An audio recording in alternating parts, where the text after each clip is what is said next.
آگے بڑھتے بات کریں گے۔ سپریم کورٹ میں سمندر پار پاکستانیوں کو ووٹ کا حق دینے کے کیس کی سماعت۔ عدالت نے نادرا اور الیکشن کمیشن سے تحریری جواب مانگ لیا۔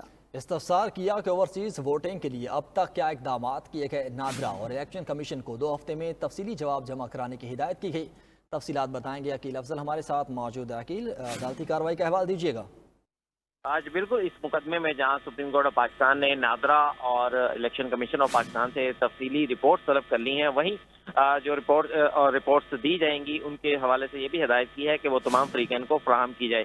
اس کیس میں بہت ہی دلچسپ سماعت ہوئی جب الیکشن کمیشن کے وکیل کی جانب سے یہ بتایا گیا کہ 35 حلقوں میں ای ووٹنگ کا جو تجربہ تھا وہ کیا گیا، لیکن وہ تجربہ ناکام ہو گیا اور اس حوالے سے رپورٹ جو ہے وہ سینٹ کی کمیٹی میں بھی جمع کروا دی گئی ہے، اور سینٹ کے تمام ممبران نے اس کمیٹی نے اس بات پر اتفاق کیا ہے کہ جو ای ووٹنگ ہے اس کے عمل کو جو ہے وہ نہ اپنایا جائے۔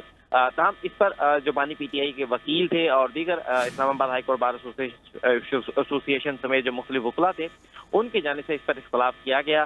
بانی پی ٹی آئی کے وکیل کی جانب سے کہا گیا کہ سارے اوورسیز میرے ووٹر ہیں، جس کی بنیاد پر الیکشن کمیشن یہ تاخیری حربے اور یہ حربے اپنا رہا ہے، جس پر بینچ کی جانب سے کہا گیا کہ ایسی بات نہیں ہے، جبکہ دوسری جانب وکیل عارف چودھری کی جانب سے کہا گیا کہ اگر سب کام پارلیمان نے ہی کرنے ہیں تو پھر سپریم کورٹ کو بند کر دیں۔ سپریم کورٹ کے کا اپنا حکم ہے کہ اوورسیز پاکستانیوں کو ووٹنگ رائٹس دیے جائیں گے، جس پر جسٹس مندوخیل نے کہا کہ اگر اوورسیز پاکستانیوں کو جو ووٹنگ رائٹس ہیں الیکٹرانک ووٹنگ کے ذریعے دیے جاتے ہیں تو اس پہ مسئلہ یہ آتا ہے کہ ہر ایک کو گھر بیٹھے جو ایکسیس ہے وہ دینا مشکل ہو جائے گی۔ جسٹس محمد علی مظہر نے کہا کہ گھر بیٹھے ہوئے شخص کو اگر یہ ایکسیس نہیں دی جا سکتی الیکٹرانک ووٹنگ کے لیے تو پھر جو وہاں پر بیرون ملک میں قونصلیٹ اور سفارت خانے ہیں وہاں پر یہ سہولت فراہم ہونی چاہیے۔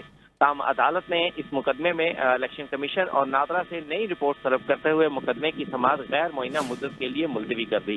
جی عقیل افضل، آپ کا بہت شکریہ۔